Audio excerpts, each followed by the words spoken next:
so we can start the meeting. So we're Can we being start the recorded. meeting?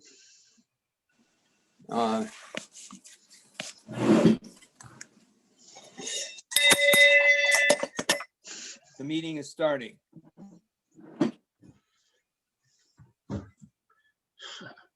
We can pledge allegiance to the flag. Alice, you don't have to stand up. I pledge Uh, allegiance Allegiance to the flag To the of the flag United of States the United States of America America, and to to the the republic republic for which it for which it stands, stands, nation, one nation, Under under under God, God, indivisible, indivisible, liberty. and with liberty and justice for all. for all. justice for all. And Jenica, can you do the four-way test for us? The four-way test are the things we think, say, and do. First, Is it true? Is it the truth? second, Is fair it to fair? all It's fair concerned. to all concerned.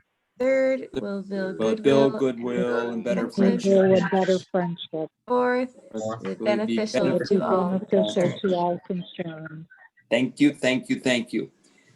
Before Clayton starts, is there any other business that you'd like to go over, and how is the spirit of sharing? Yes, I would like to say something. Okay, Jenica, Ron and I couldn't send my contribution over the iPad through PayPal, so I'm sending you a check. That the reason it is late is because we couldn't make it happen. And two, TR, are you there? I think I saw you. Yes, You did a wonderful job organizing the Sally Sugarman drive-by. Thank you for that. you're welcome.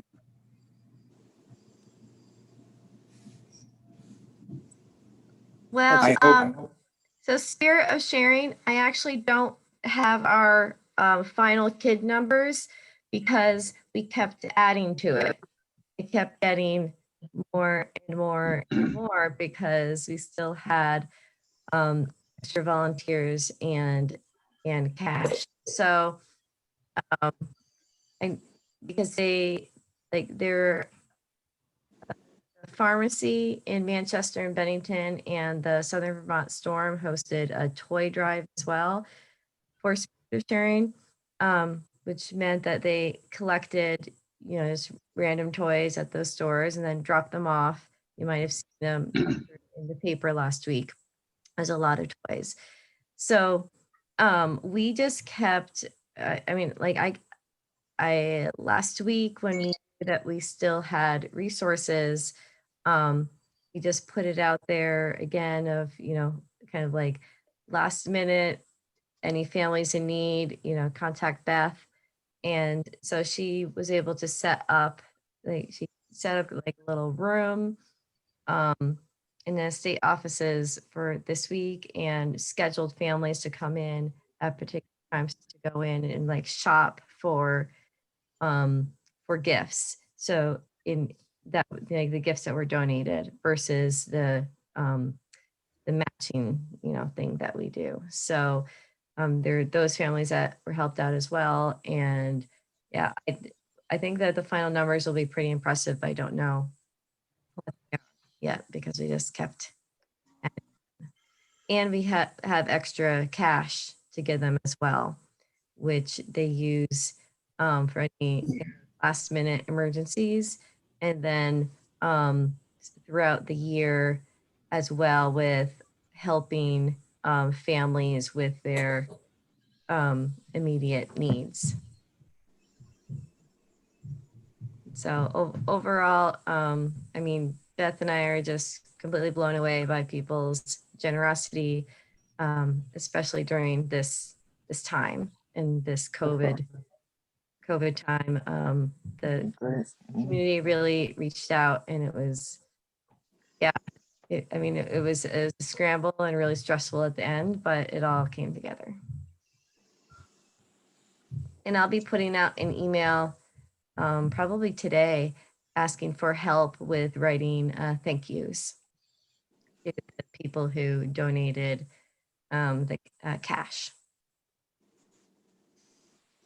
And I think for that, what I'll do is just like send for people who want to do it. I'll send like a form letter with the Rotary, logo on it. That you can send it in Word, that you can change the details and then add in a personal note on the letter, or do like a separate little thank you. And then, Okay. That sounds great, Jenica. And everybody is very thankful for everything you're doing on that. I know that coordinating it is a big job. Just giving a little money is pretty easy, but the rest of it is yeah. is Well, hard work. Beth is very grateful for the club to be able to do it because they can't process money, because they're the state agency, like they can't take Okay. donations and all of that. They need to have an extra entity to do that. So, Okay. Well, thank yeah. Beth also. Bill, can I ask you, is our 501c3 still in solid?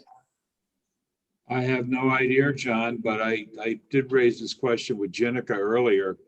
And apparently donations to the Spirit of Sharing are not tax deductible unless they're made through the foundation, as I understand it. Jenica, please correct me if I've misstated it. Well, yeah, I don't know how the finances work really. Basically, we take the money and then just immediately spend it. I'm going to be, taking up all the all the extras and converting them over to gift cards pretty soon. So I don't know if that means that we should have technically put the money in the charities account as opposed to the other account. Like, I don't know, Jim is doing that, but Does charity still It's a- exist? I don't know anything Yes. about, I don't know anything about charities. I only work with the operating account. That's Frank. it still exists though. I mean, he does the not the paperwork, but like every year you have to submit something, and You have to file something, It's don't still- you, Bill? Yeah, 990. it still exists. Oh, okay, that's good. Well, So if I called Frank, who does my taxes also, I could donate some money to the 501c3.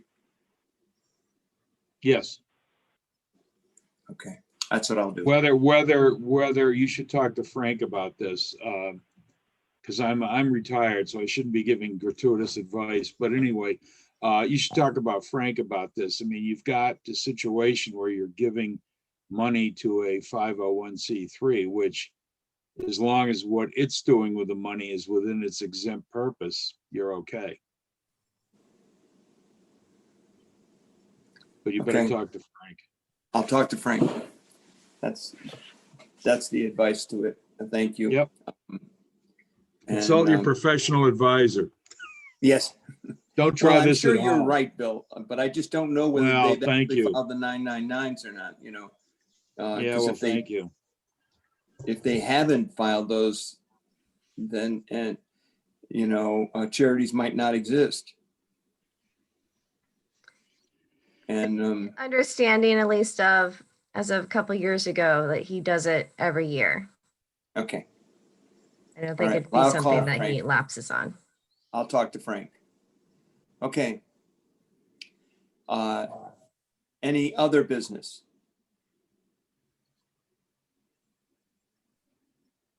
Well, if there's no other business, we're looking forward to hearing from Clayton.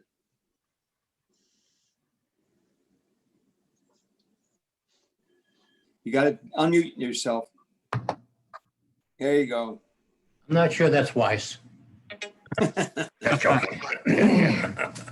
So, Sounds like you've got a long history of foundation and donation work going. So I picked up on part of that.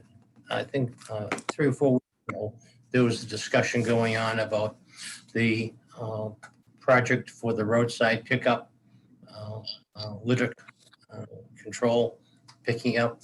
And I thought that was interesting. And I just wondered where the communities were on that, because that usually falls to them to do that. But but I have 50 years in town halls, town managers, and I've worked with FEMA for over 20 years on assignment. I think I've been out maybe 35 or 40 times with FEMA, covered over half of the states for short periods of time, maybe 1 month to 2 months usually. And I stepped back from FEMA when the virus broke out, and I've been cooling my heels at home. I also had been and remain active with Presbyterian Church. They have 200 foundations that do types of humane assistance projects. The one that caught me, because I have been working in Armenia with the Presbyterian Church on and off for 25 years.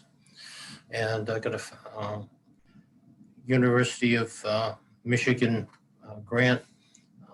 I'm half Armenian, by the way. And I got a University of Michigan grant to punch up my language skills, hopeless, in Armenian.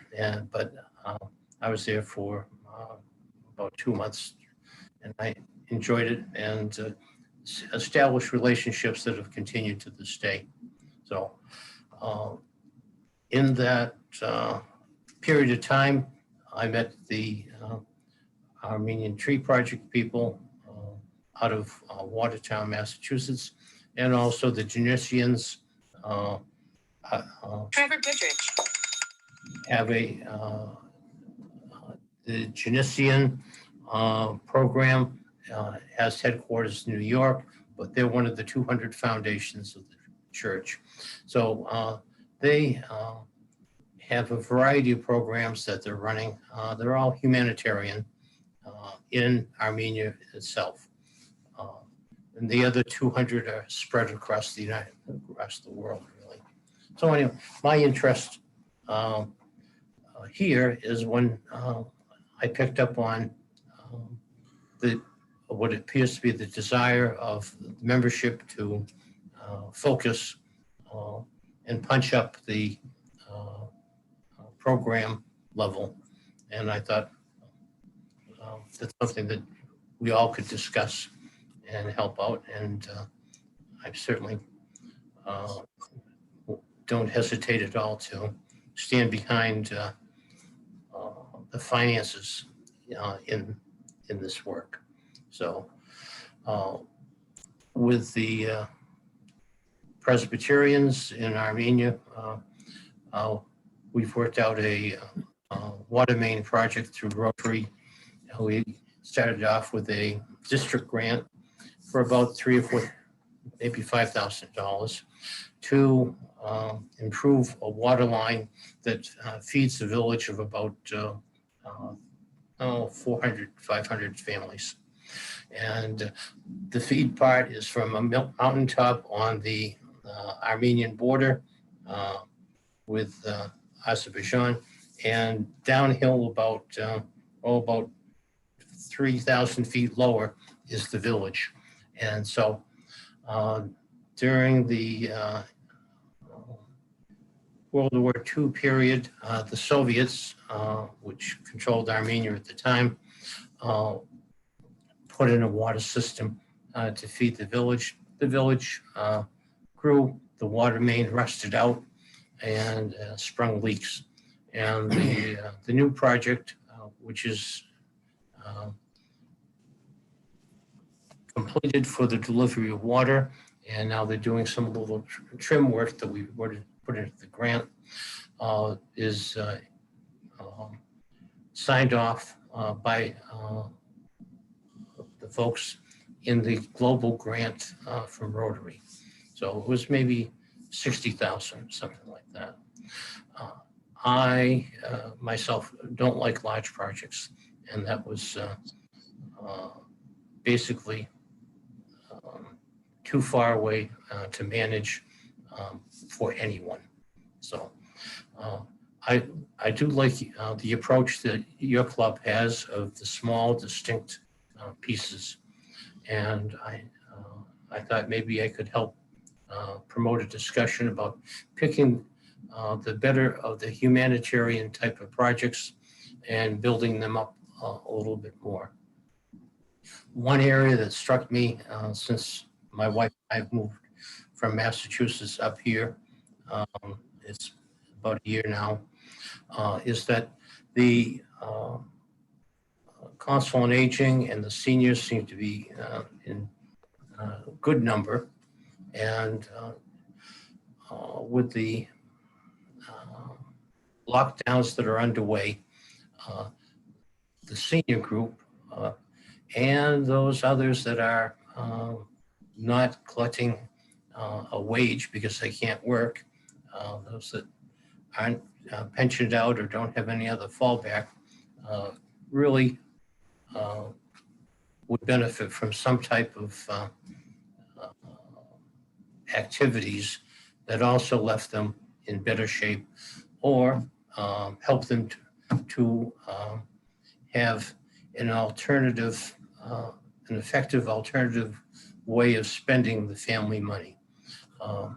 So one thing that struck me as very beneficial is that in the elementary grade system, there's a program with about I'll say 200 children in it that can't follow the traditional education grades. And they have training programs, they have activities. And I thought there's a whole bunch of things that the kids could be trained for to help their own families out. Lawn mowing, the yard work, house paint. I say with a wince, house painting, but there are different things that could go on that would help the family avoid the expense of a third party. And they could internalize it with a crew of kids doing the painting the back of the garage as a practice, and weeding and landscaping the house, weeding and mowing the lawn, the simple things that at least I was entrusted with when I was a kid. So I thought there's plenty to do, and there's plenty of people that will step in to work with a crew of 6 kids that are under control, and help them through the steps. And I thought for myself that was interesting. But there are a lot of opportunities here, and I thought with a little bit of a nudge from Rotary or people interested to nudging them, they pick up. Another one is that I was impressed by the large number of elderly people that have wood furnaces, and a couple of the stores around town that sell the wood furnaces, and the steady flow of cut wood, and things of the nature caught my eye. And then 2 weeks ago, state of Vermont started pushing for the cutting of standing deadwood in northern Vermont, so that the next generation of the forest would have a much better chance of forming normal tree growth. And I thought, judging from the little house lot that I have for on East Road, there's a lot of standing deadwood out there. And with the little change in the climate, the dry spells that the younger trees suffer from, there's more and more standing deadwood within 100 feet of all the public ways that could be redirected to the seniors and other people that have wood furnaces. And there's a segment of the population, like at the Disabled American Veterans Home, that there are people that are in there that are physically healthy, and they have a refuge there, and they might like a chance to get out, earn some money, and they could do some good for seniors that need the wood, or other people in distress that would that burn wood, for example. So I thought there's opportunities around. I'm not pushing any of them. I'm just suggesting to you that right now we're in a phase where things are getting worse because of the pandemic. And I got a report from FEMA early November, and it's the main report for FEMA to go out to all of their agents. And it's the virus pandemic whole of America response by the numbers update. And this is before the new virus or that new strain, I wouldn't call it new. The strain appeared in Europe that's now in eight or nine countries in big numbers, but I'm afraid it's probably all over the world by now. And any steps that the US takes from getting it here are well worth the effort. It'll save life, we'll have a lower loss of life than if we ignore that. So I think there's plenty of things to do, and I'd like to be part of the Rotary projects here and help back it up, but not certainly not direct that. I have 50 years experience in grant work and in project work at the municipal level, and there's just no end to what goes wrong. And the best intended projects can tumble into the sea, no problem. So that's my pitch. And today I just wanted to see if people were generally disposed to picking, not right now, but in the future, work towards seeing if there was a consensus to focus work. After 50 years, I only believe in small projects. And so, I think there's more of a chance to control it and end up on the better side of things. That's about it. I have. Clayton, can I ask you, how do you know about people that need wood? The town has to license or inspect the plumbing work on the wood furnace. And I think there's a back route into that. And also there's one or two businesses in town that have a clientele in the wood furnace business. And another group is starting up in Bennington to promote wood furnace installation in existing homes. And it's a door that's open, and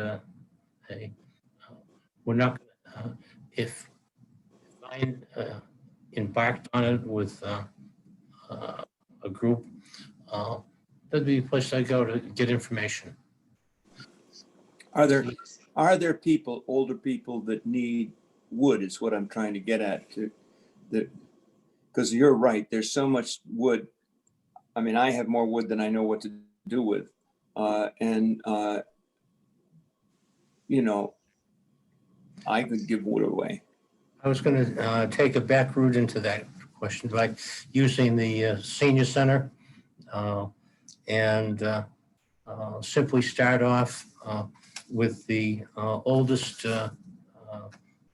people that are members of the center and encourage more old people to join up and just work out a small donation back into this group for them to offset their own heating costs or to pass on to some of their relatives that have a need for assistance. I thought that way it'd be funneling it through the whole chain of the family, and it wouldn't easier method of contact. Furnaces around, but I have no idea whether there's 50 or 250 of them. So, but the town would. I have been careful to keep my nose out of the town hall. Start a new career. I'm retired. Yes, stay retired. So, Contact the senior center would be a good place. One of the troubles with wood is that it's a lot of hard work. I have a solution for that. And there's woodcutters, there's landscape companies, and by work deal for them to offer their clients to cut down the tree, take away the wood, and consider it a donation, the wood a donation, charitable donation through Council on Aging or Rotary or somebody. It could be legally worked out so we could cover their expenses and they could take a tax write-off on it. It is labor intensive.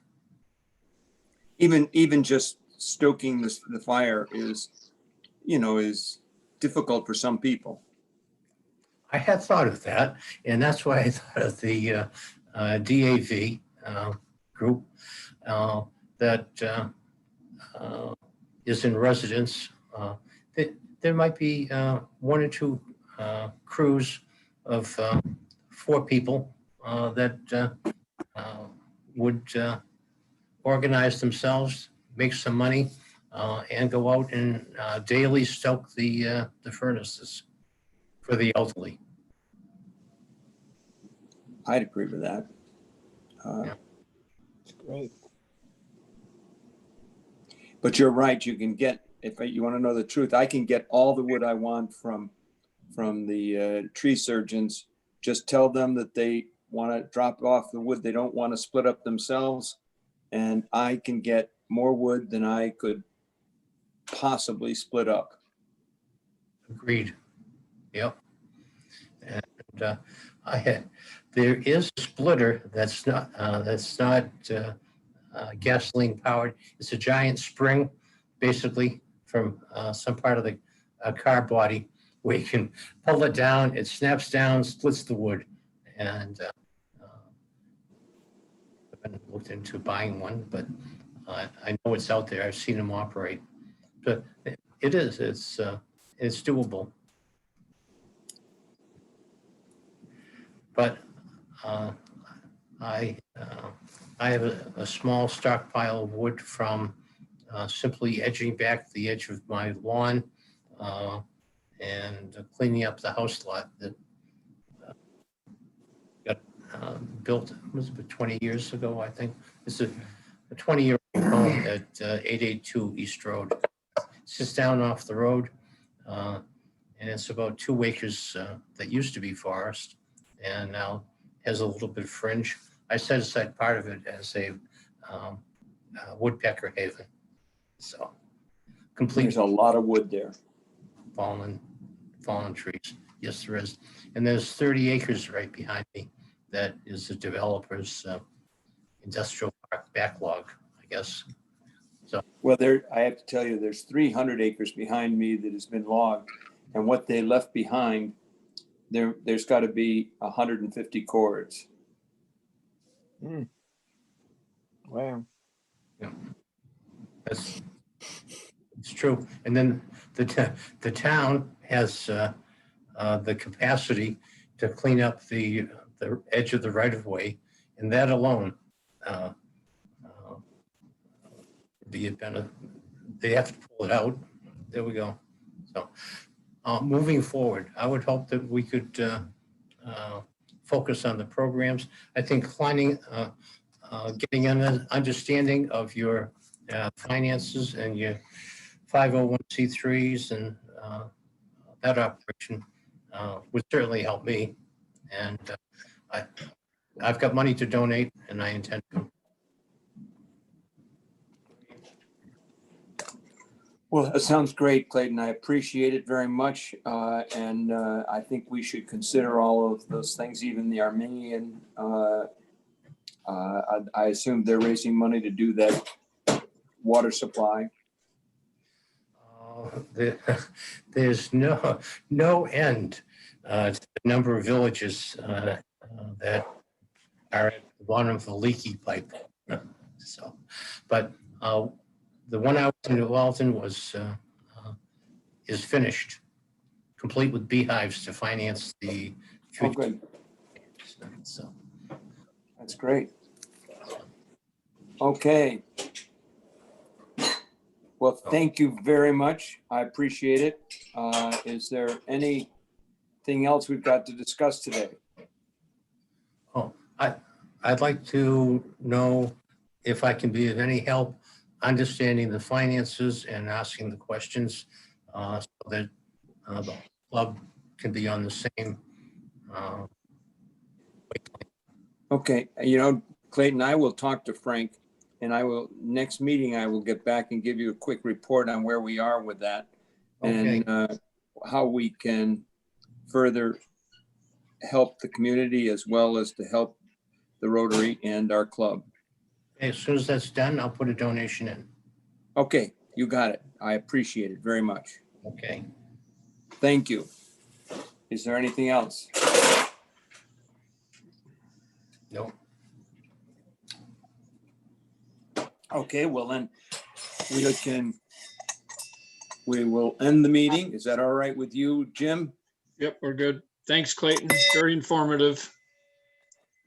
Yes, thank you very much. Okay, are we meeting next weekend? Next week?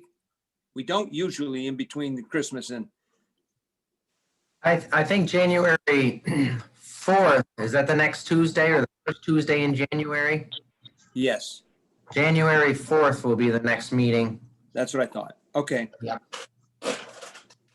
I did send around a new schedule yesterday for speakers, I think through April or May. So if you got my Rotary reminder about today's meeting, make sure you open that Excel. I think it's an Excel or a Word document that was attached, and look for your name. And when you find your name, you'll find a date associated with it, and you'll be responsible for the speaker that day. So, okay. Actually, if I'm looking at it right, it should be the 5th. Okay. I don't have it in front of me. Did I type the 4th on the sheet? That I'm not sure. Let me Oh. see. I'll double check it when we get done here, and if it needs correcting, I'll send it around. No, you got it right. It's the 5th. Okay, good. Yeah, you got it right. Could All we, righty. Wait, just a second, John. Could we, could you send me everyone's email addresses in our club? I have some, but I don't have them all. I can, Alice, this is TR. I can try to print out the membership contact information from our website. That would be great.